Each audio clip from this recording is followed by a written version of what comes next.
魏老師、林老師、張會長、各位師兄師姐，大家晚上好。我係第7屆高班嘅學員譚卓君。我今日想同大家分享嘅係關於我個仔仔，佢今年讀緊6年班。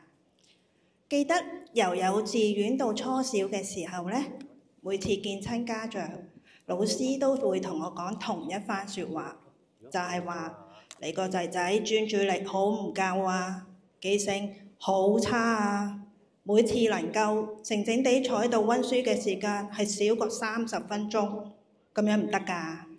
咁跟住就會叫我老師建議我帶仔仔出去做啲檢查啦，同埋揾精神科醫生去睇下。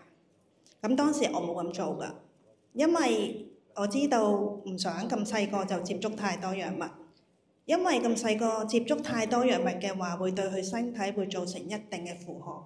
同埋你停咗藥之後，如果又再有返個問題喺度，你係不停咁食藥嘅，咁不如冇接觸住啦。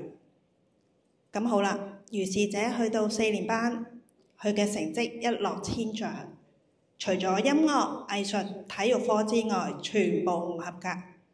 咁嗰陣時我就非常之擔心啦，因為喺香港讀書，大家父母都知道5、6年班嘅成績係非常重要㗎嘛，會直接影響到佢升中排位嘅。咁適逢幸運地嗰時20屆初中班開班啦，咁我媽咪就叫我即刻去幫仔仔去報，唔係即係即刻幫我去報長新學睇下可唔可以幫到仔仔啦。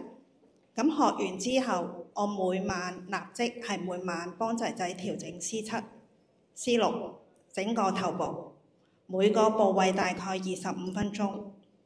期間佢嘅專注力係有明顯改善。好啦，奇蹟嚟啦！到5年班下學期，全部科目啱啱合格。好啦，奇蹟又再嚟咯喎！到近排6年班2次考試，全部科目去到 B 級，有2科目係去到 A 級嘅。咁我即刻放下心頭大石啦。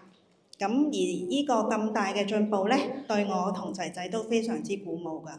因為我用半年時間由全部唔合格變成全部合格，再用半年時間由啱啱合格變晒 A 同 B。對仔仔嚟講，佢自己對讀書都有返信心。佢之後讀書漫長嘅道路係對佢有非常之幫助㗎。另外仲有意外收穫。由於每晚幫佢調整C6嘅時候，隻手係可以咁樣遮住佢隻眼。本身佢係有75度近視要戴眼鏡，7個月後去驗眼，下降至50度，唔需要再戴眼鏡啦，只需要定期驗眼就可以啦。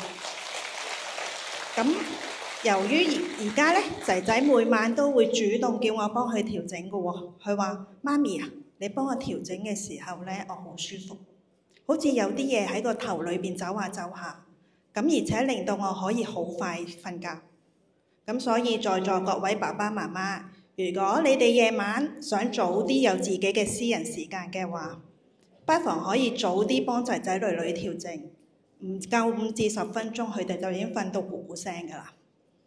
咁最後，我想藉着今晚嘅機會，多謝魏老師、林老師創造長新學，多謝張會長將長新學帶到嚟香港，令到我哋有緣學到。大家試諗下，當你病唔舒服嘅時候，你去急症室，大家都體驗過可以要排好多個鐘㗎啦。去 call 白車，白車都唔能夠即時嚟到。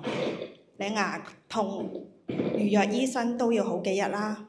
但係當你哋自己學咗之後，長新學之後，你可以喺呢段等候見醫生嘅期間，自己幫自己，或者幫助有需要嘅人去調整。咁你可以將個病情減輕，同埋唔使咁痛。咁最後祝願大家身體健康，之後繼續努力加油堅持。多謝。